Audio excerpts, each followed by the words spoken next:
Salut à toutes et à tous, j'espère que vous allez bien. Aujourd'hui on se retrouve pour une nouvelle vidéo dans laquelle je vais vous parler de lectures récentes que j'ai pu faire et qui sont toutes axées autour d'un thème précis, l'automne. Cette vidéo sera donc une vidéo bonus puisqu'elle n'englobera pas comme dans les précédentes reviews toutes mes dernières lectures, mais uniquement des livres qui sont thématisés sur l'automne, qui ont été vendus autour de cette saison, spécialement destinés aux lecteurs, aux amoureux de l'automne et qui voulaient retrouver les codes et les thématiques de cette saison dans ces quelques romans que je vais vous présenter. Je vais faire une petite exception également puisqu'aujourd'hui on va parler uniquement de 3 livres et non 4. J'aurais bien aimé rajouter à cette sélection Un automne pour te pardonner, écrit par Morgane Moncombe, mais malheureusement je l'ai déjà lu et je l'ai déjà évoqué dans une précédente review, donc je vous invite à aller regarder cette vidéo si mon avis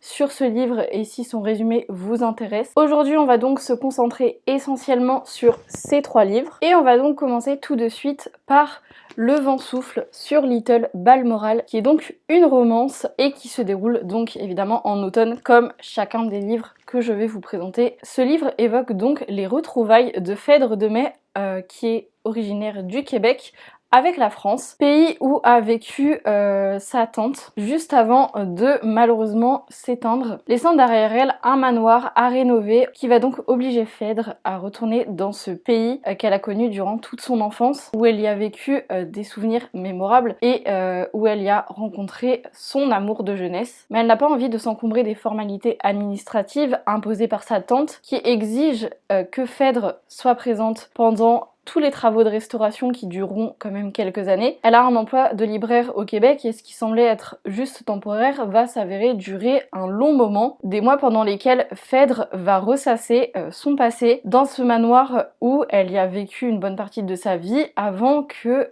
sa mère et sa tante ne s'embrouillent, ce qui encouragera la mère de Phèdre à rester vivre au Québec sans revoir sa tante et sans avoir de nouvelles d'elle pendant de nombreuses années avant qu'elle décède brusquement. On est donc sur un roman qui aborde une thématique assez mystérieuse, énigmatique et qui respecte donc ainsi assez bien la vibe de l'automne, mais la lecture a tendance à davantage pencher vers la romance au moment où elle retrouve donc Adam, son amour d'enfance. Ensemble, ils vont essayer de déchiffrer les messages laissés par sa tante avant de mourir, des messages écrits de manière codée qu'on peut essayer de deviner en tant que lecteur grâce à cette feuille d'érable rouge transparente. On a un petit exemple avant de démarrer notre lecture qui nous montre que si on place la feuille juste devant, on peut décrypter assez facilement le message que nous laisse l'autrice. Et on devra suivre le même principe tout au long du roman lorsque ces pages s'imposeront à nous. Outre ces éléments, j'ai trouvé ce livre plutôt intéressant, ou en tout cas son résumé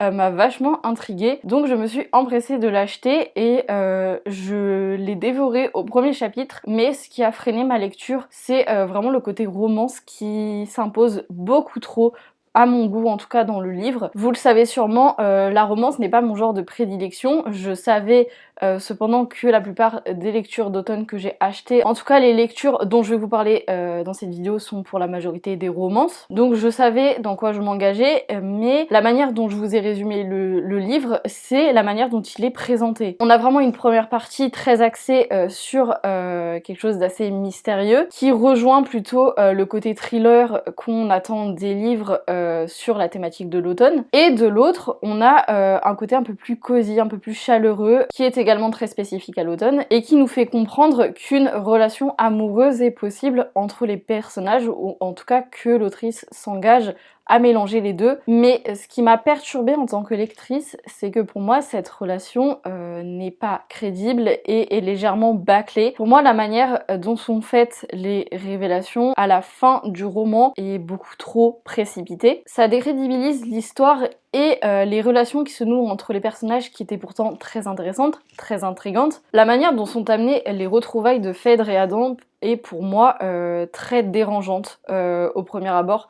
Je sais pas si vous avez lu ce livre ou pas, mais si vous l'avez lu, vous saurez de quoi je parle. Il y avait d'autres méthodes, d'autres techniques que l'autrice aurait pu utiliser pour créer un rapprochement entre ces deux personnages. Pour moi, c'est banaliser une forme de non-consentement de forcer les deux personnages à se retrouver, à résider sous le même toit, sans qu'il y ait vraiment de raison valable à cela. Et surtout, même si je comprends les intentions d'Adam et son envie de séduire à nouveau Phèdre, il faut savoir qu'elle n'était pas très emballée par cette idée au départ, et que donc pour moi ça dévalorise totalement le début de cette relation du moins. Ce qui fait que j'ai très peu apprécié l'évolution, et notamment les personnages qui les entourent, qui gravitent autour d'eux, qui sont d'une gentillesse peut-être un peu trop exagérée, trop peu réaliste en tout cas pour s'attacher totalement aux liens qui les lient à Phèdre et à Adam. Et d'autre part, les personnages qui s'efforcent d'être gentils, qui respectent les limites de Phèdre, sont presque méprisés par Phèdre elle-même. Elle est assez méchante et virulente avec l'une d'entre elles, Babette, qui gère une boutique dans le centre-ville de la ville voisine au manoir. Même si elle vit un peu à l'écart, elle s'y rend assez régulièrement et finit toujours par repousser Babette, par rejeter sa gentillesse et ses tentatives de rapprochement, alors qu'elle reste un des derniers liens qui la lie encore à sa tante, puisque c'est une de ses anciennes amies. Donc j'ai très peu apprécié la manière dont Phèdre se comporte avec les personnes de son entourage, et inversement j'ai trouvé très peu crédible la manière dont il se comporte avec elle, alors qu'ils la connaissent à peine et qu'ils ont parfois un peu trop tendance à se mêler de sa vie, notamment sa vie sentimentale avec Adam, qui, je le rappelle quand même, à ce moment-là est révolue et qui est quasi inexistante aux yeux de Phèdre. En tout cas, elle n'envisage pas de se remettre en couple avec lui. Donc ça m'a fortement dérangée, même si c'est un comportement classique, on va dire, dans les livres de romance, en tout cas les romances cosy comme celle-ci. J'ai pas vraiment aimé ma lecture à cause des nombreux points que je vous ai cités juste avant, et je reste du même avis, même après avoir pris du recul sur ce roman. Donc pour moi, ce livre n'est pas recommandable, en tout cas si vous voulez une vraie romance d'automne. J'en ai une à vous conseiller et j'ai été agréablement surprise parce que j'avais eu des retours positifs comme négatifs. J'ai hésité à l'acheter, comme je ne suis pas friande de ce genre de lecture, je vous avoue que j'étais assez réticente. Une amie l'a finalement bien apprécié et je me suis décidée à l'acheter et franchement je l'ai adoré. Il s'agit donc du Pumpkin Spice Café. Alors oui, étonnant de ma part que j'aime une romance comme celle-ci. Elle porte également sur l'automne. Bon, vous l'avez compris, c'est le thème de la vidéo, donc ça semble logique. Donc c'est pour cette raison principale que je l'ai acheté, sinon je vous avoue que je n'aurais jamais eu la curiosité d'aller le découvrir. Dans la même idée que le livre précédent, on suit cette fois-ci l'histoire de Janie qui va débarquer un jour dans la ville de Dream Harbor pour reprendre le café de sa tante partie prendre sa retraite. Sa précédente expérience dans un bureau pendant plusieurs années l'a laissée traumatisée après le décès brutal de son patron, mort d'une crise cardiaque en pleine nuit dans son bureau, et c'est donc elle qui l'a retrouvé un beau matin, et très secouée par cet événement, elle va essayer de se remettre de ses émotions en s'installant assez loin de sa ville d'origine, pour remplacer sa tante dans le café qu'elle gère depuis des années à Dream Harbor. Elle va donc rencontrer Logan, qui est un agriculteur du coin, qui vit légèrement à l'écart de la ville, dans la ferme gérée par ses grands-parents. Il est décrit comme extrêmement séduisant, mais également très grincheux. Je dirais que cet adjectif ne lui correspond pas vraiment, puisque de mon avis en tout cas il est surtout très timide, très réservé, et il déteste les potins, chose dont les habitants de la ville raffolent évidemment, et notamment avec l'arrivée de Janie qui perturbe légèrement le quotidien de notre cher Logan. On va donc assister ici à l'évolution de deux personnages. Tout d'abord Janie, qui essaie donc de surmonter le deuil et la mort, et qui va essayer de trouver dans cette ville un réconfort dont elle ne bénéficiait pas quand elle travaillait en bureau. S'installer à la campagne lui semble donc bénéfique, elle va ralentir son rythme de vie tout en agrandissant son cercle de connaissances, et parmi elles il y a donc ce fameux Logan qui se débat avec les démons de son passé, issus d'une précédente relation qui malheureusement n'a pas fonctionné, dont il a été contraint de se séparer à peine un an plus tôt, et il a peur que Janie reproduise ce schéma et renonce à la vie à la campagne. Il est donc habité par les séquelles qu'ont laissé sur lui cette relation, avec lesquelles il se débat tout en essayant de comprendre les sentiments qui le lient à Janie. J'ai trouvé cette histoire vraiment très belle et très touchante. J'ai adoré cette lecture malgré quelques points qui m'ont un peu crispée, notamment les personnages qui gravitent autour de Janie, qui sont parfois un peu trop intrusifs, parce qu'il a certains moments assez gênants où j'ai été vraiment mal à l'aise pour Logan, qui lui en l'occurrence me ressemble beaucoup niveau personnalité. Donc je me suis totalement retrouvée en lui dans certaines scènes. Je dis juste ça par empathie pour le personnage parce qu'en dehors, Janie a réussi à trouver un vrai cercle d'amis parmi les gens qui vivent dans cette ville et qui malgré quelques défauts arrivent tout de même à mettre à l'aise Janie. J'aime beaucoup la manière dont l'autrice a développé cette histoire, je l'ai trouvée très très touchante. On fait référence à la thématique de l'automne tout au long du livre, donc évidemment ça ne pouvait que me plaire, et on crée un semblant d'équilibre entre deux personnages qui pourtant semblent bien différents sur beaucoup de points. Hormis les derniers chapitres qui comprennent de nombreuses scènes d'intimité que j'ai essayé de zapper dès que c'était possible, ce livre reste assez riche et surtout très bien écrit. Je vous avoue que j'ai quand même été déçue vers la fin que les scènes d'intimité prennent autant de place et soient autant détaillées parce qu'elles sont inutiles à l'avancée de l'histoire. Et la plupart auraient pu être tout simplement ellipsées. Et surtout parce que le vrai problème de ces scènes, c'est qu'on a accès aux émotions des personnages qui les communiquent à l'oral ou qui le pensent tout simplement. Ce sont des éléments qui sont assez importants pour comprendre l'avancée du récit par la suite et qui, si on ne les lit pas, rendront légèrement incompréhensible l'évolution de leur relation. Donc j'ai trouvé ces passages vraiment peu utiles finalement. On aurait simplement aimé conserver les dialogues et les pensées des personnages sans pour autant s'attarder sur ce qu'ils font tous les deux. Donc un petit conseil, si vous n'avez pas envie de vous retrouver avec des dizaines de scènes de sexe à la fin de ce roman, vous pouvez totalement lire entre les lignes, ça n'endommagera pas votre compréhension du livre, au contraire. Pour moi le livre aurait été très bien si ces scènes avaient été effacées, mais comme dans la plupart des romances on retrouve ce genre de scènes, je suis finalement très peu étonnée. Donc pour moi ce livre est absolument parfait pour l'automne. Et on va terminer par un de mes chouchous, vraiment mon préféré de mes dernières lectures, celui auquel j'ai le plus accroché et qui m'a surprise parce que pour une fois on est sur une thématique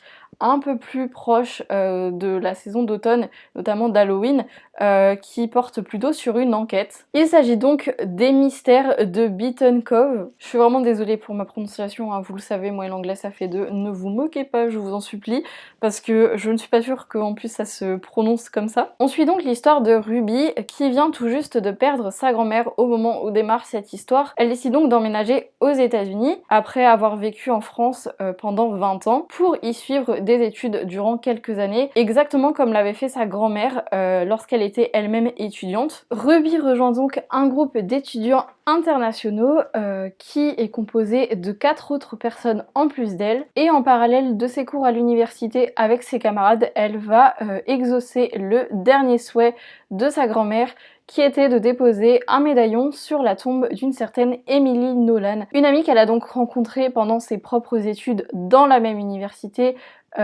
où Ruby est retournée des années après, et qui lui a, selon ses propres mots, sauvé la vie. Elle veut donc la remercier en confiant cette requête à sa petite fille, mais elle va vite réaliser en arrivant sur place qu'Emily Nolan est considérée comme une meurtrière aux yeux des habitants de cette ville et qu'elle est au cœur d'une enquête qui est pour l'instant irrésolue. Une enquête qui va donc intriguer Ruby. Elle va donc se lier d'amitié à des personnes qui elles aussi enquêtent ou s'intéressent à cette histoire. Elle va donc essayer de retrouver des proches d'Emily Nolan et de sa grand-mère lorsqu'elles étaient jeunes étudiantes dans la région, et elle va donc rassembler des preuves et des témoignages qui parfois sont méconnus des services de police pour remonter jusqu'à cette fameuse soirée où tout a basculé et où le destin d'Emily Nolan a été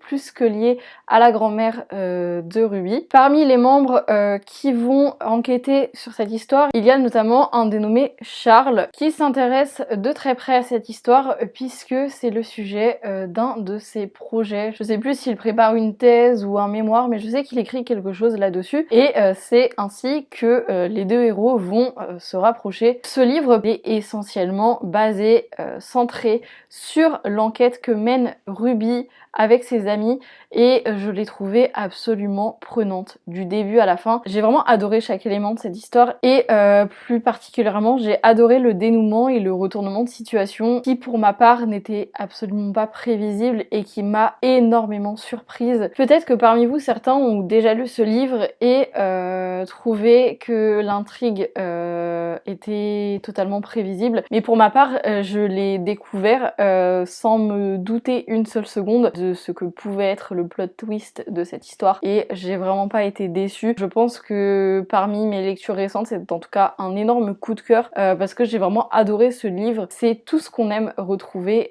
dans un roman qui porte sur la thématique de l'automne ou en tout cas qui se veut dédié à cette saison. C'est vraiment le mélange parfait de thriller et de mystère. Il reprend à la perfection ces codes-là et le résultat en vaut largement le détour. Ce livre est vraiment riche en détails et en suspense, donc pour les amoureux de ce genre littéraire, je pense que ce livre est totalement fait pour vous, même si vous détestez l'automne ou que c'est pas forcément votre saison favorite. Moi, c'est la raison pour laquelle je l'ai acheté. Je ne pensais pas être autant emballée par une lecture et je pense que je le recommanderais largement à n'importe quel public qui aime en tout cas ce genre de roman. Parmi les lectures que je vous ai précédemment citées, c'est vraiment celle-là que j'ai le plus adorée. C'est vraiment l'une de mes meilleures expériences de lecture dernièrement. Et c'est rare que je sois autant emportée par un livre. Et pour faire une petite parenthèse, si vous voulez quelque chose dans le même genre mais cette fois-ci plus axé romance, c'est là que je vous conseillerais plutôt d'aller lire le livre Un automne pour te pardonner dont je vous parlais au début de cette vidéo. On reprend également les mêmes codes que dans Les Mystères de Beaton Cove, mais cette fois-ci on rajoute un peu plus de romance et je trouve que pour moi Un automne pour te pardonner est le parfait mélange de ces deux romans, plus ou moins évidemment hein, à quelques détails près, on n'est pas du tout sur la même histoire mais c'est surtout pour le côté romance spicy avec un peu de thriller et de mystère. Donc c'est vraiment le genre de lecture que je veux lire plus souvent pendant l'automne. C'est des livres comme ceux-là qui me donnent encore plus envie de prolonger la saison d'automne. Et quoi de mieux qu'une enquête un peu énigmatique comme c'est le cas dans ce livre-là. Donc vraiment, foncez le lire si vous êtes comme moi, si vous adorez l'automne et si vous adorez les romans de suspense. Donc voilà pour cette vidéo, j'espère qu'elle vous a plu. J'ai essayé de vous résumer le plus possible l'intrigue des romans tout en gardant quand même l'essentiel pour vous donner envie d'aller les lire. Et évidemment, comme mon avis n'engage que moi, je peux comprendre que nos points de vue divergent sur certains romans et dans ce cas, je vous invite à venir m'écrire en commentaire si vous voulez en débattre. Comme d'habitude, je vous le répète à chaque vidéo, j'aimerais que ça se fasse dans la bienveillance et le respect évidemment. J'espère juste néanmoins que cette petite vidéo un peu bonus vous aura plu. Je vais essayer de revenir un peu plus régulièrement quand même sur ma chaîne parce que j'avoue qu'en ce moment je ne le suis pas trop. Mais vous m'excuserez, voilà, je suis un peu occupée, je le reconnais, mais je prends toujours autant de plaisir à vous filmer ces petites vidéos, donc j'espère que ce sera également votre cas au visionnage. En attendant, je vous retrouve bientôt pour une prochaine et je vous embrasse tous très fort. Salut!